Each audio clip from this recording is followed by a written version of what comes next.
In a small, remote town in Montana, there's a humble diner and a forgotten chef who was once the best in his country.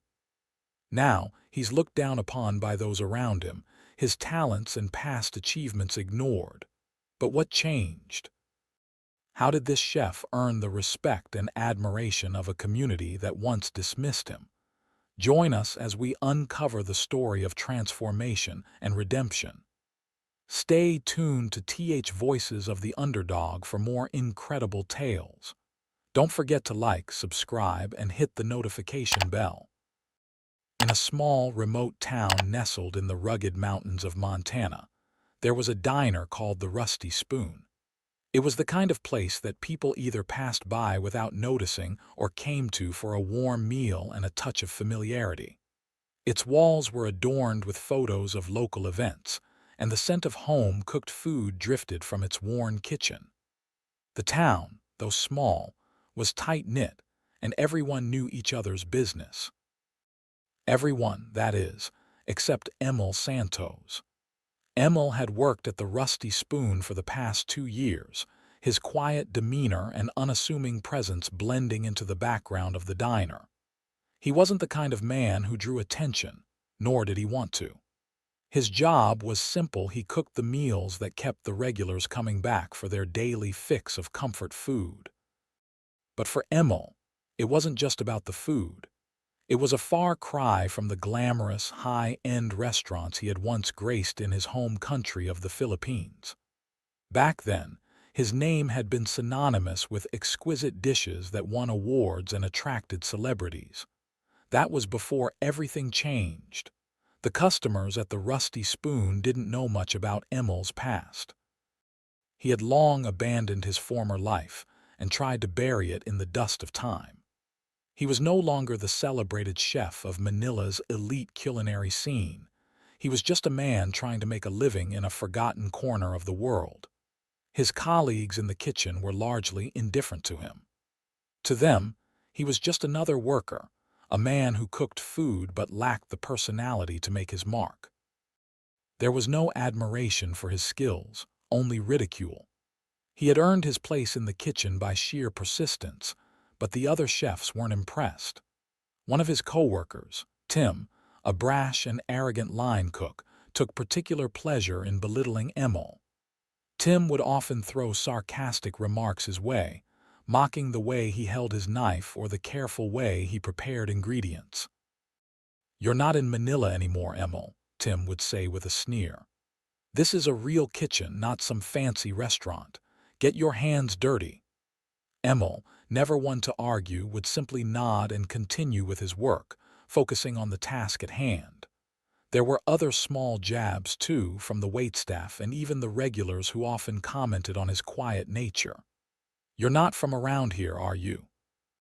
One regular, an elderly woman named Mrs. Turner, once asked him, sipping her coffee in a deliberate manner. Her eyes were sharp, but her tone was casual. "What made you settle in this tiny town?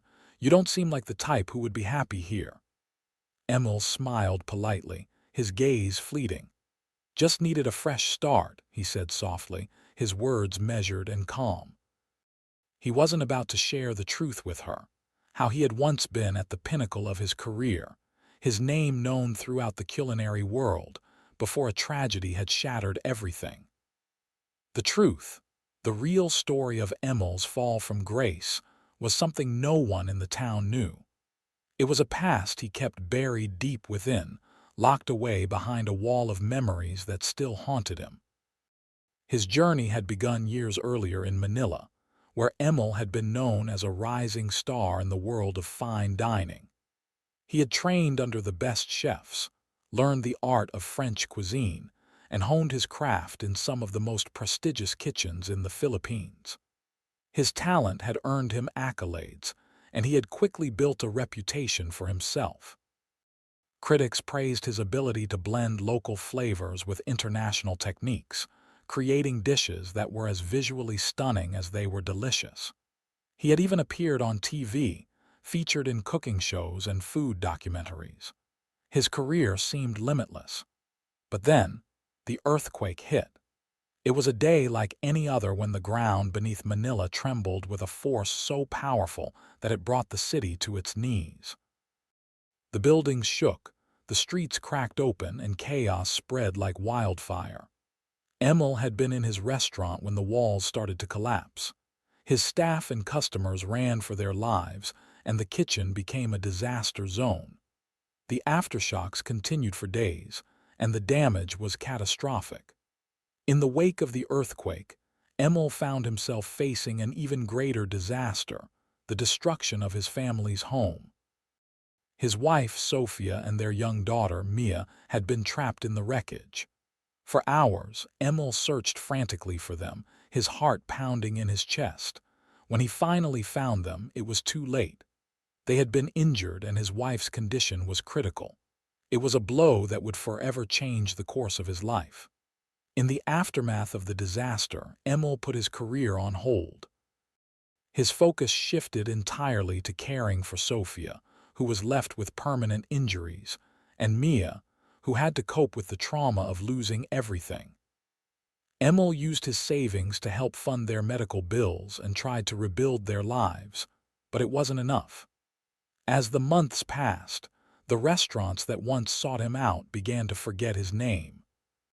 In time, he let go of the dream he had worked so hard to achieve, knowing he had no choice but to prioritize his family. Eventually, they moved to Montana, where Emil could find work as a line cook, far away from the bustling kitchens of Manila. The Rusty Spoon was the only place that hired him without question, and it became his refuge. Yet, despite his quiet demeanor, he couldn't escape the deep sense of loss that clung to him like a shadow. His colleagues didn't understand him, and the customers rarely took notice. They saw a man with foreign roots, a man who looked like he didn't belong. To them, Emil was just another employee, a shadow in the background. They didn't realize that, beneath his stoic exterior, there was a man who had once held the power to create culinary masterpieces that could change lives. Emil's time at the Rusty Spoon was not about the fame or recognition he had once known. It was simply about surviving. It was about providing for his family, even though they were no longer together in the way they once had been. He had given up his dreams for them, but in doing so, he had lost his identity. Now, every dish he prepared was a reminder of what he had sacrificed, and the sting of it never quite left. As the days passed, Emil continued to quietly do his work at the Rusty Spoon, serving the meals that kept the diner running. He wasn't the celebrated chef he once had been, and he knew he would never be that person again. The Rusty Spoon was a far cry from the Michelin-starred restaurants he had worked in, but in its own way, it had become his home, a place where he could bury the ghosts of his past and simply exist. But even in this small, unremarkable diner, Emil couldn't completely escape the longing for the life he had lost. The shadows of his past followed him, and as the town moved on with its simple, quiet life, Emil wondered if he would ever find the courage to reclaim what had been taken from him, or if, perhaps, he had already forgotten how to dream. The sky had turned an ominous shade of gray, and the winds began to pick up in eerie gusts. The snowstorm, which had initially seemed like a mere flurry, rapidly escalated into something far more dangerous. By mid-afternoon, it had become a full-blown blizzard, with snow swirling in relentless spirals that obliterated any sense of direction. The town, once bustling with activity, had come to a sudden and chilling halt. The few cars that dared to venture out were soon buried in the snow, and the streets were emptied of life as people hurried to their homes to seek shelter. In the heart of the town, the Rusty Spoon remained open, its warm lights casting a welcoming glow through the snow-laden windows. But inside, the situation was far from welcoming. Emil Santos, the quiet Filipino chef, stood in the kitchen, his hands steady as he worked, preparing the same hearty meals for the handful of customers who had braved the storm. The wind howled against the diner's windows, and the snow accumulated outside in thick drifts. But within the kitchen, there was no sense of urgency, just the rhythmic sound of chopping, stirring, and sizzling. Emil had grown accustomed to the quieter days in the diner, and though he sensed something was wrong with the storm, he pushed the thought aside. His job was to cook, and that was all he could focus on. Grant Foster, the owner of the Rusty Spoon, paced nervously behind the counter, his eyes constantly darting to the storm outside. He was an imposing figure, tall, broad-shouldered, with a weathered face that had seen more than its fair share of hard times. Grant was a man who had always prided himself on being a shrewd businessman, focused above all else on maintaining the profitability of his diner. He ran his establishment with an iron fist, not willing to budge when it came to cutting costs or offering favors. And as the storm raged on, Grant's focus remained locked on one thing: ensuring his bottom line.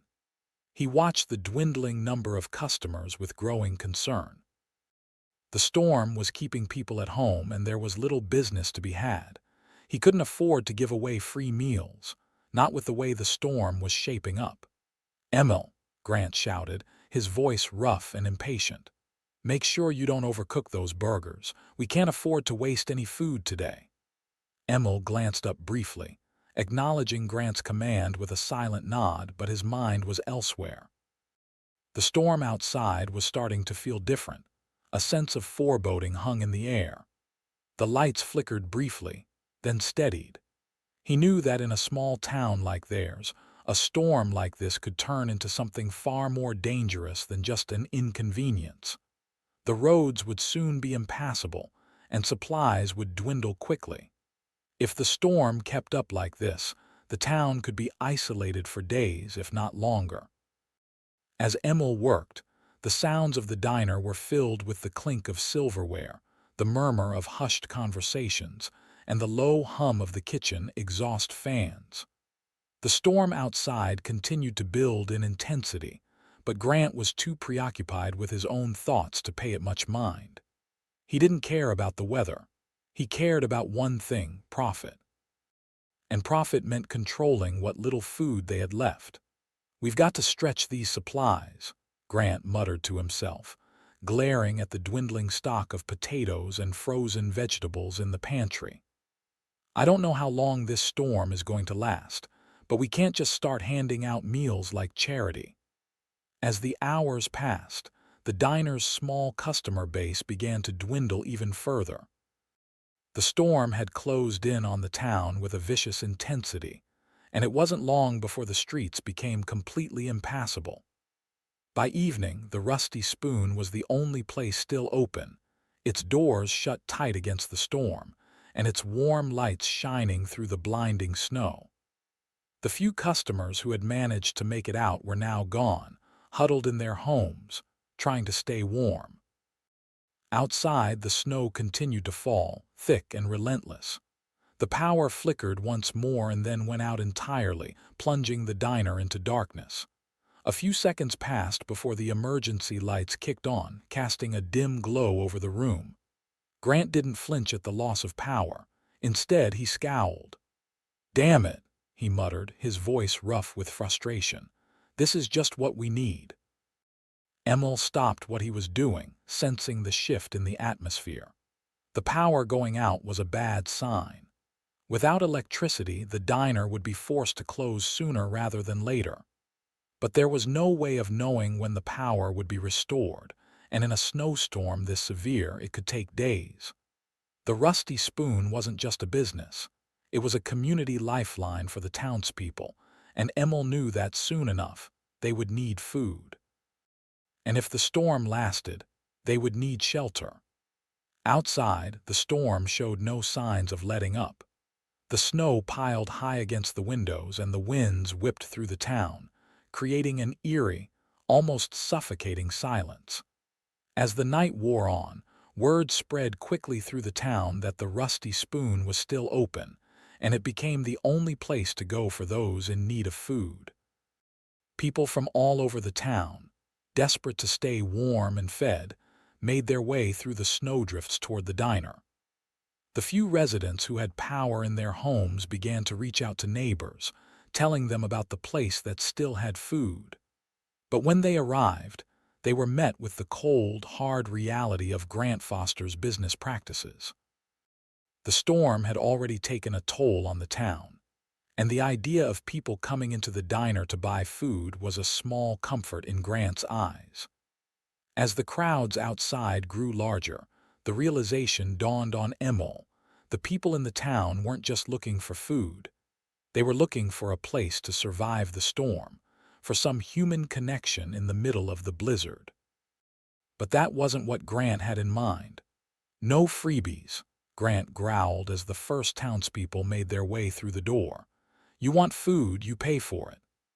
The townspeople, shivering from the cold and shock of the storm, hesitated. They had nowhere else to turn. But Grant, his face hardened by years of struggling to keep his diner afloat, wasn't about to let sentimentality dictate his actions. We're not a charity, he repeated, his voice sharp. Pay up or get out. Emil stood in the kitchen, watching the growing tension unfold in front of him. The people who had come in were now standing, uncertain, looking between Grant and the plates of food on the counter. Their stomachs growled, but their wallets were thin. Emil could see the desperation in their eyes, the hunger, the cold. He couldn't ignore it, but there was nothing he could do. He had no say in the matter. Emil had learned long ago to keep his head down, to remain out of the way. It wasn't his place to argue with Grant, and yet every part of him wanted to step forward, to do something, anything, to help the people who had nowhere else to go. Outside, the storm howled louder, and the wind battered against the diner's walls. Inside, the temperature continued to drop, and the air grew thick with tension. Emil felt trapped, not just by the blizzard outside, but by the situation inside the Rusty Spoon. The townspeople were suffering, and yet they were being turned away, forced to pay for food they could scarcely afford. As the storm raged on, Emil's thoughts began to turn darker. Could he stand by while the town slowly froze, while they starved in the cold, all for the sake of a few dollars? Or would he find a way to change the course of events, to do something he hadn't done in a long time, to take a stand? The storm outside grew fiercer, and the storm inside was just beginning to build. The night outside the Rusty Spoon had turned into a relentless fury. Snow fell in thick, heavy sheets, blocking out the once familiar town. The howling winds made it feel as if the world itself had turned cold and cruel, as if nature was giving its final warning to the town that there would be no mercy. The town's people, stranded in their homes or on the streets, were left fighting the elements with nothing but their willpower, and their resources were running low. Inside the diner, Emil Santos was beginning to feel the weight of the storm, not just from the cold that had crept in with the loss of power, but from the tension that was mounting in the small, dimly lit room. The storm outside was taking its toll on the people inside. He noticed it in their faces, the deep fatigue, the emptiness in their eyes, the cold that had settled deep within their bones. But what truly shook him was the arrival of a young child, no more than 5 years old, bundled in layers of mismatched clothing but still visibly shivering, her tiny body trembling uncontrollably. The girl's mother, pale and gaunt, was holding the child's frail body against her chest, trying to warm her, but it was clear that something was terribly wrong. The child's lips were blue, and her breathing was shallow, uneven. "We need help," the mother cried out in desperation, her voice hoarse and panicked. "Please, she's freezing. She's too cold. She's not responding." Emil's heart sank. He had seen his fair share of medical emergencies back in Manila, but nothing could prepare him for this.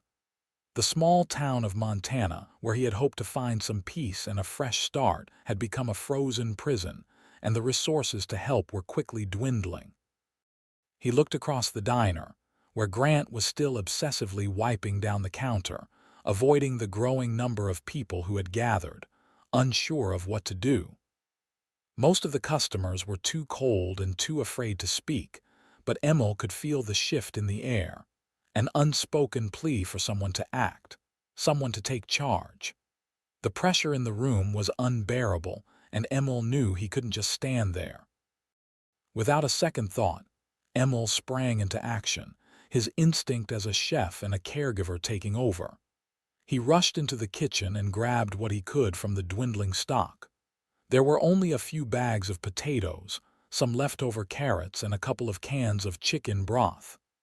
He set to work quickly, chopping and preparing what he could, his mind racing. His hands moved without hesitation, familiar from years of training in kitchens far grander than this one. As he worked, the minutes stretched into what felt like hours. Every second was precious. The storm outside continued to rage, and Emil knew they were running out of time. He needed warmth, sustenance, and care. He needed to save the child before the storm claimed her. The first steps of his plan were simple: make a hot, hearty meal. It wouldn't be much, but it was all he had. He had no time to be extravagant, no time to worry about presentation. He would make what he could with the scraps they had left. He would make the food matter, for the sake of the child and the sake of the town. As Emil worked, he could feel the weight of eyes on him. The customers, some of them tired and hungry, some of them still too scared to speak, watched him with a mixture of confusion, hope, and uncertainty. The atmosphere was tense, and the silence hung heavily in the air. Cindy, one of the waitresses who had been with the diner for a few years now, approached him, her brow furrowed with concern. Her blonde hair was matted to her forehead with sweat, and she was shivering from the cold. "Emil," she said, her voice low but steady. "What's going on? Why are you cooking all of this food? Grant said not to waste anything." Emil didn't look up from his work, his focus entirely on the task at hand. "There's a child," he said quickly. "She's suffering from hypothermia. I need to get her warm, and I need to get food to everyone. It's not about wasting, it's about saving lives." Cindy hesitated for a moment, looking around the diner at the customers and Grant, who was still behind the counter, fuming over the decreasing profits. Then, without another word, Cindy grabbed an apron from the hook and slipped it over her head. She turned back to Emil, her expression determined. "I'll help," she said. "Whatever it takes." Emil nodded, his lips pressing into a thin line of resolve. He wasn't sure if his actions would be enough to save the town, but he knew he had to try. He couldn't stand idly by, knowing that lives were slipping away. This wasn't just about food, it was about survival. As Emil and Cindy worked side by side, chopping, stirring, and simmering, the other townspeople began to notice. There were murmurs of disbelief, then curiosity, and finally, a glimmer of hope. One by one, the customers who had been sitting, quietly waiting for something to happen, began to rise from their seats. "You think it'll work?" a man asked, his face gaunt from hunger. He was in his mid-40s with a thick beard, his clothes covered in snow from the storm. "I'm not sure," Emil answered, his voice steady despite the chaos in his mind. "But I have to try." Slowly, one by one, others began to gather around the kitchen, offering to help in whatever way they could. An elderly woman, whose hands were shaking from the cold, offered to set the table. A young man, no more than 20, helped Cindy carry the bowls of hot soup to the customers who had begun to crowd the counter. Outside, the wind howled louder, and the snow continued to fall in blinding sheets. The storm was showing no signs of relenting. But inside the rusty spoon, something was shifting. Emil, Cindy, and the few townspeople who had joined in the effort worked in a frantic but coordinated rhythm, assembling meals and distributing them with urgency. Each bowl of soup, each plate of food, was a small act of defiance against the cold, against the storm, and against the indifference that had plagued their town for so long. But despite the collective effort, there was still the looming question: would it be enough? Could this small group of people truly make a difference, or were they too far gone, caught in the storm's grip? As Emil ladled the final serving of soup into a bowl and handed it to the trembling woman holding the child, he met her eyes for the first time since they had entered the diner. Her face was streaked with tears, but there was a flicker of gratitude there, a glimmer of hope that Emil hadn't seen before. "Thank you," the woman whispered, her voice choked with emotion. "You've saved her life." Emil nodded, his throat tight with emotion, but he didn't have time to dwell on it.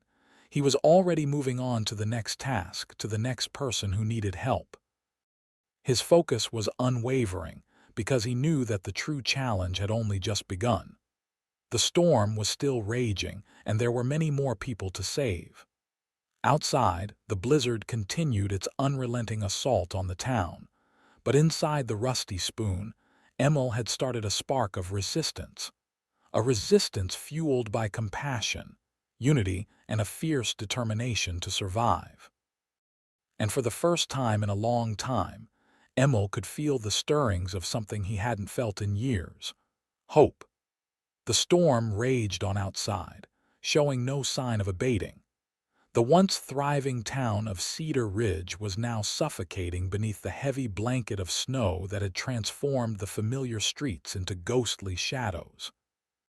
The snowstorm had driven everyone inside, turning the town into a quiet, frozen world where every breath seemed like an effort, and every movement was an exercise in survival. But within the walls of the rusty spoon, a fire had been ignited, a fire of hope, compassion, and unity. Emil Santos had not only kept a child alive that night, but in doing so, he had sparked something within the people of Cedar Ridge. What started as a small, desperate act of survival had slowly begun to spread through the diner like wildfire. Word had gotten out, carried by whispers between patrons, between neighbors, and between the families who had long since been resigned to the apathy of the world outside their small, isolated town. By the early hours of the following morning, a small group of townspeople had gathered inside the rusty spoon, waiting for their turn at a warm meal, and to see if they could offer their help in any way. Emil had spent the last few hours tirelessly preparing food, soup, stews, anything that could offer some warmth to those suffering from the bitter cold. His hands were sore, his back aching, but he did not stop. He couldn't afford to stop. Cindy worked alongside him, refilling bowls and serving plates with a steady hand, her eyes scanning the room. She had become an unexpected ally, her presence at his side a constant reminder that, despite the harshness of the world outside, there were still people willing to fight. They didn't have much, but they had each other, and that was enough for now. But the sense of solidarity wasn't universal. Grant Foster, the diner's owner, stood near the counter, his arms folded tightly across his chest, his expression a mixture of frustration and defiance. The diner was becoming more of a community hub than a place to simply eat, and Grant hated it. He had been stubbornly sticking to the idea that everything must run as it always had, heavily profit-driven and tightly controlled. Giving away food, even in the face of an emergency, was something Grant simply wouldn't allow. "Emil, this has gone far enough." Grant's voice cracked through the air, sharp and harsh. "You're feeding people for free, wasting my resources. Do you have any idea what this is doing to my business?" Emil paused, his hands resting on the edge of the counter as he turned to face Grant. His tired eyes met the diner owner's with a calm resolve that had only grown stronger since the storm had begun. "It's not about business anymore, Grant. People are starving. They're freezing. I'm just doing what I can to help. This town needs to come together, now more than ever." Grant shook his head in disbelief, his nostrils flaring as he exhaled sharply. "This isn't a charity, Emil. If you think people are going to just keep taking food without paying, you're fooling yourself. You'll bankrupt this place." But Emil's words were drowned out by the increasing voices of the townspeople who had started to gather in a quiet chorus of support. They were no longer afraid of the storm outside or the looming shadow of Grant's oppressive rules. It was Judy, a spry elderly woman with silver-streaked hair, who finally spoke out against Grant's objections. She had lived in Cedar Ridge for nearly 70 years and had witnessed more than her fair share of hardship. But nothing had prepared her for the chilling reality of this storm, nor for the lack of compassion that had been shown by those in power. "Grant, I've known you for too long to stay silent," Judy said, her voice carrying across the room. Her hands trembled slightly, but there was a fire in her eyes that no amount of cold could dim. "I've seen you turn your back on the people who supported you time and again. But Emil, he's doing what you should be doing. He's helping. He's saving lives." Grant's face flushed with anger, but Judy's words rang true in the hearts of those present. There were murmurs of agreement from the others, their voices soft but steady. A woman in her late 30s with auburn hair and a child in her arms nodded slowly. "He's right. What Emil's doing is more important than anything. We don't need money right now. We need food. We need warmth. We need each other." Judy stepped closer to Grant, her gaze unwavering. "If you have any humanity left in you, you'll stop trying to stop Emil and start helping him. Because right now, he's the only one here who cares enough to make a difference." The silence in the room was deafening as everyone awaited Grant's response. For a long moment, the diner owner didn't speak. His jaw tightened, his knuckles white from gripping the edge of the counter. Finally, he let out a long, exasperated sigh, his posture slumping in defeat. "Fine," he muttered, almost to himself. "But I want this place back to normal when this storm's over." Emil didn't acknowledge him, nor did he offer any words of thanks. Instead, he turned back to the stove and continued to stir the simmering pots of food. His focus had never wavered, and it never would. But it wasn't just Grant who had changed. The townspeople who had been skeptical, who had doubted Emil's efforts, had slowly begun to offer their help as well. One by one, families who had once hoarded their supplies began to offer what little they had left. A bag of potatoes here, some cans of beans there, a half-used block of cheese. Every contribution, no matter how small, made a difference. The community, which had once seemed so distant, was beginning to stitch itself back together, and Emil was at the heart of it all. As the morning wore on, the diner had become a bustling hub of activity. People helped chop vegetables, stoke the fires, and carry meals to the tables. The atmosphere inside the Rusty Spoon was electric, filled with the warmth of human connection and the shared desire to survive. No longer was the diner just a place to eat. It had become a sanctuary for those who were willing to put everything on the line for each other. But there were still moments of doubt. Emil couldn't shake the feeling that they were running out of time. The storm continued to rage outside, and it wasn't just food that they were lacking. It was everything. Fuel was running low, and it seemed like every step they took to keep the town afloat only pushed them closer to the edge of desperation. The work was exhausting, but Emil had found something that had been missing in his life for a long time.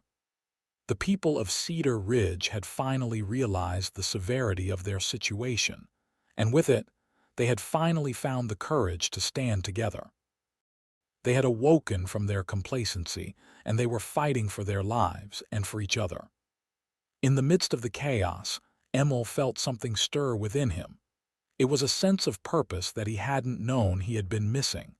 For so long, he had been defined by his past, by his failures and his regrets. But here, in the middle of a snowstorm, in a tiny diner in a remote town, Emil had found his new mission. And for the first time in a long time, he felt that maybe, just maybe, he wasn't as lost as he had thought. The community was awakening, and Emil was at the center of it. His resolve to keep going, no matter the cost, was stronger than ever.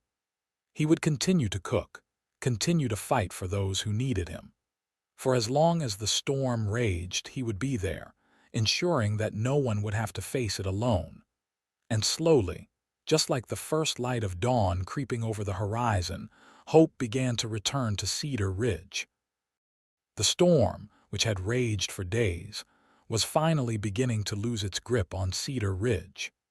The snow still piled high outside, and the wind howled through the streets with an eerie, unrelenting force, but there were signs that the worst was over. The blizzards had lessened, and the sky was starting to clear in patches, allowing the faintest glimmer of sunlight to break through. But inside the Rusty Spoon, the atmosphere was far from hopeful. The weight of the situation had become unbearable for everyone involved. Emil Santos had never felt so exhausted in his life. His hands, once nimble and precise, now trembled as he stirred another pot of soup. His body ached, and his mind was clouded by the constant pressure of doing what needed to be done. He had cooked tirelessly for days, feeding the townspeople with whatever ingredients they had left, but supplies were running low. The shelves, once stocked with fresh produce, had now been stripped bare. The pantry, which had once seemed endless, was now nearly empty.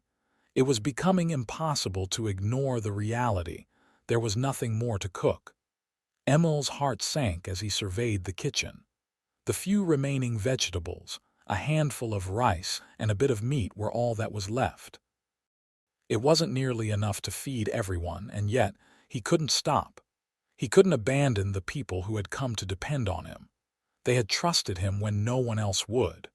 They had believed in his ability to keep them alive, and he wasn't about to let them down. But then there was Grant Foster.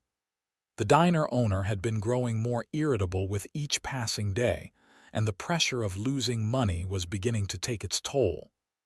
Grant had made it clear from the start that the Rusty Spoon was a business, not a charity, and Emil's defiance of his rules had not gone unnoticed. As the storm had dragged on, and the diner had become more of a lifeline than a business, Grant had grown increasingly frustrated. He could see the financial ruin on the horizon, and he wasn't willing to let Emil's generosity bankrupt him. "Emil, we need to talk," Grant said one morning as Emil was preparing another batch of soup. The storm had started to die down outside, but Grant's face was tight with stress, his eyes narrowed in calculation. "We can't keep doing this. The food's almost gone.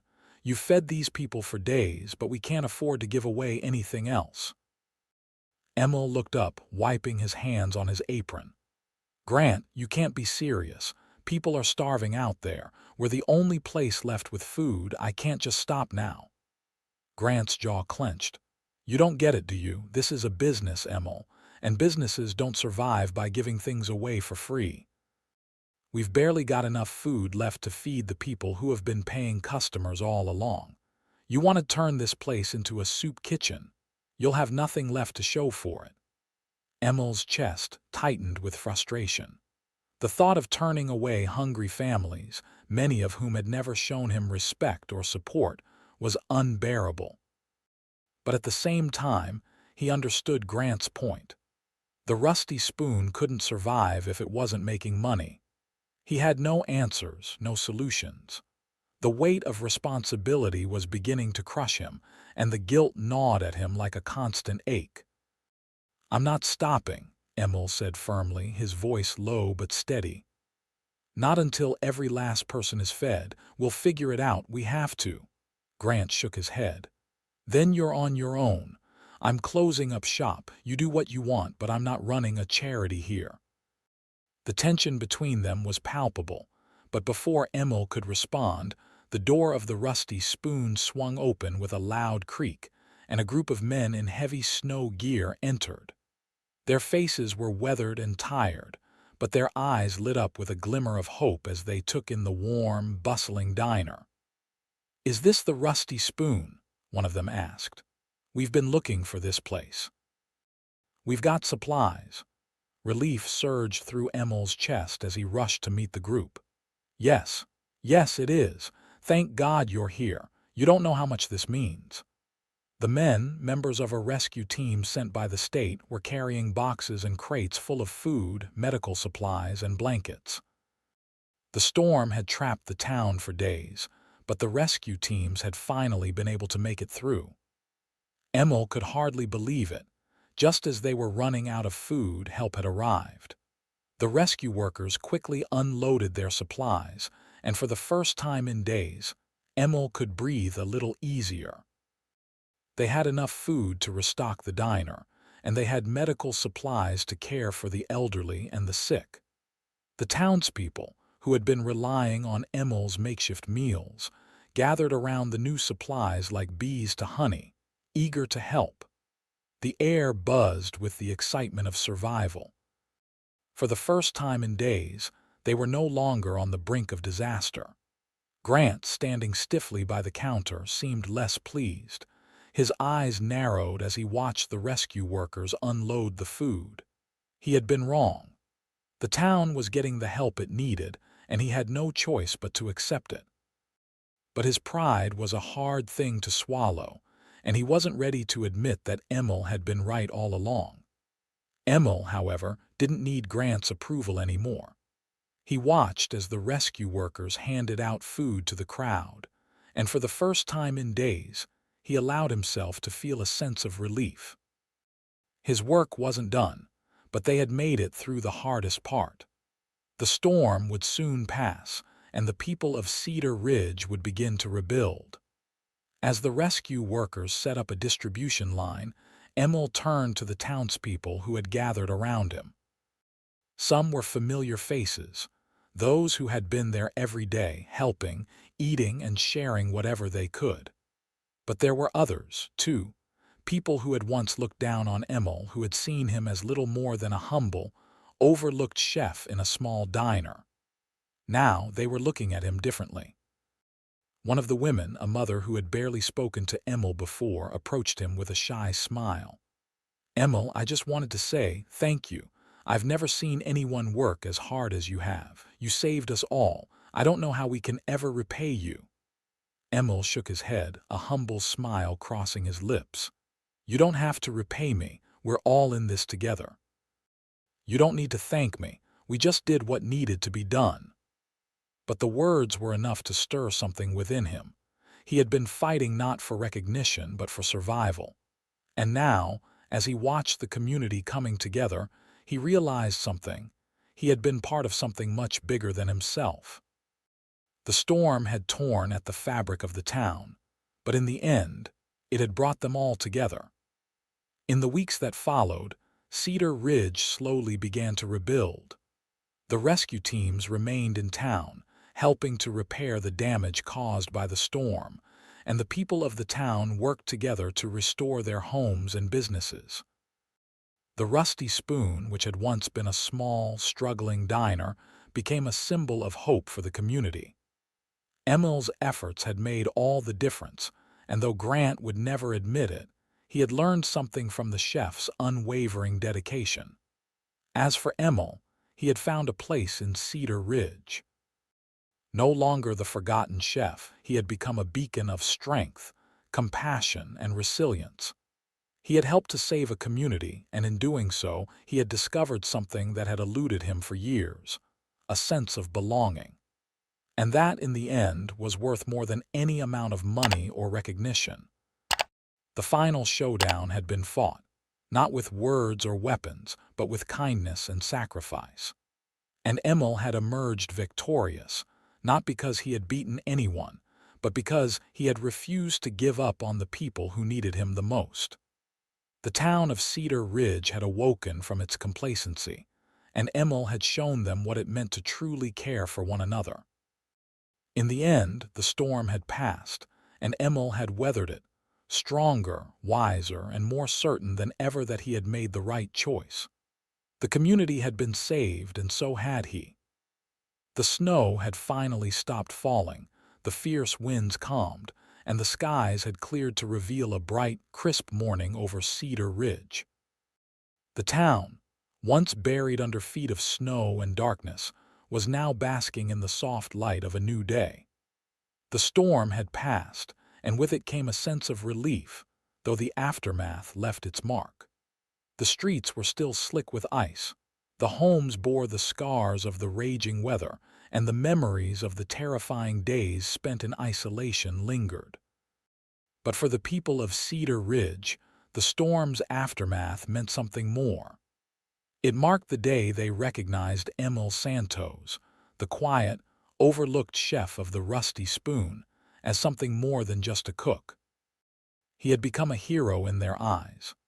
The diner, once a place where townspeople barely paid attention to the man who worked behind the counter, was now the beating heart of Cedar Ridge.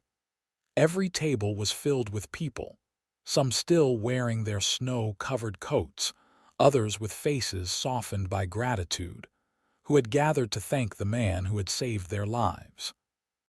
And there he was, Emil Santos, standing behind the counter with a slight, humble smile, serving pancakes, refilling coffee cups, and cooking with the same care and dedication as he always had.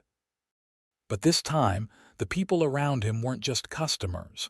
They were friends, neighbors, and most importantly, they were thankful.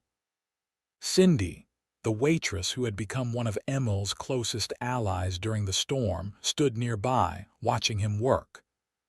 She had always known Emil was more than just a quiet cook, but seeing him now, surrounded by a town that had once ignored him, filled her with a sense of pride.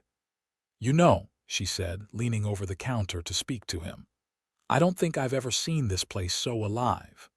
Emil glanced at her, his face betraying a hint of a grin. "It's good to see everyone getting back to normal. Feels like the worst is finally behind us." Cindy nodded, but she knew the truth. The worst might have passed weather-wise, but what Emil had done for this town had changed everything.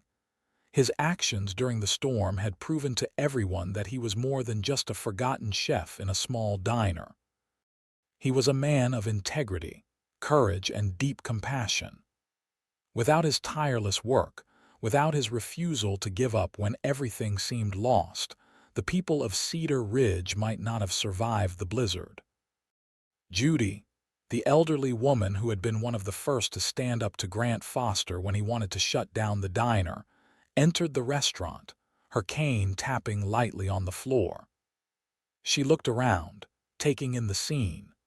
The Rusty Spoon was buzzing with energy, and the sense of community that had been rekindled during the storm was still palpable. "Morning, Emil," Judy greeted him with a bright smile. "You've got a full house today." "Morning, Judy. It's good to see you out and about," Emil replied, his voice steady but warm. He had been so focused on helping others that he hadn't had a chance to stop and take stock of the changes in the town. But now, as he saw Judy's familiar face and watched the people who had once ignored him chatting and laughing together, he realized how much had shifted. "Just wanted to stop by and thank you again for everything," Judy said, her voice thick with emotion. "You saved all of us. We won't forget that, Emil. You may not have asked for it, but you're the hero we needed." Emil's smile was modest, but his eyes reflected something deeper, a mixture of relief and gratitude. He had never sought recognition. The idea of being called a hero felt foreign to him, uncomfortable even. He wasn't looking for praise. But in that moment, surrounded by people whose lives he had changed, he understood that sometimes being a hero wasn't about the accolades. It was about doing what was right, even when no one was watching. It was about standing up for others when they couldn't stand for themselves. "Thank you, Judy. It means a lot to me," Emil replied quietly. "I just did what needed to be done." As the days passed, the quiet heroism of Emil Santos became the talk of the town. People from all over Cedar Ridge came to the Rusty Spoon, not just for a meal, but to express their gratitude. They told him how his food had kept them alive, how his kindness had given them hope when everything seemed lost. They told him that they would never forget the sacrifices he had made. Grant Foster, the diner's owner, had been the one to begrudgingly accept the help from the rescue workers. But even he couldn't deny the impact Emil had on the community. Grant didn't openly admit it, but he had come to respect Emil in ways he hadn't expected. The man who had once been nothing more than a quiet cook was now the glue that held the town together. And Grant, while still driven by the bottom line, knew that the success of the Rusty Spoon in the coming months would be largely due to Emil's efforts.